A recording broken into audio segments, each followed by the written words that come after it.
台湾各地头拢有家己无同款的在地文化特色。新竹县的文化局邀请台语老师来分享各地头有啥物款的早顿，佮再透过绘本来介绍着无同款的民俗文化，这拢是满满的台湾味。早起咯，食番麦。哦，哎，沙番麦是无？无，沙的番麦。用台语来讲出今日早顿食啥，有人讲番麦，有人讲卵饼，有人讲醋饭壳。来自台南的台语老师上故乡的特色早顿，分享台南人食啥。台南除了牛肉汤，阁有沙巴鱼糜，然后阁有土土鱼鸡，然后阁有米糕，拢真有名。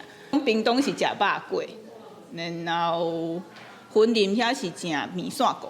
哦，足趣味的啊！就知影讲台语的讲到阮的文化，食米啊，还是无共款的主题安尼。除了好食的早顿，老师佫利用绘本小解民俗活动，其中包括平溪天顶、台南芳仔炮、头城唱歌，这是台湾各地文化特色。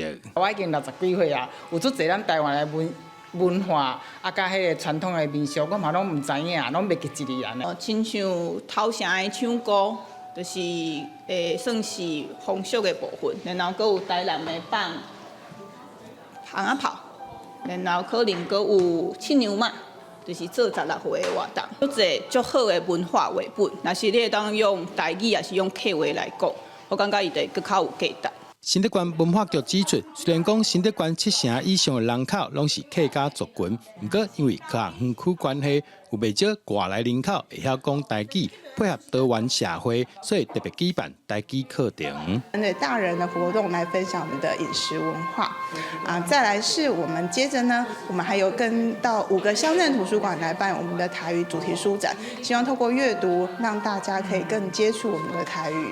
除了台语课程以外，还有台语志工训练计划，以及去学校内面讲台语故事，招大家做伙来学习，希望大家拢会当重视家己的母语。记者杜君和新竹报道。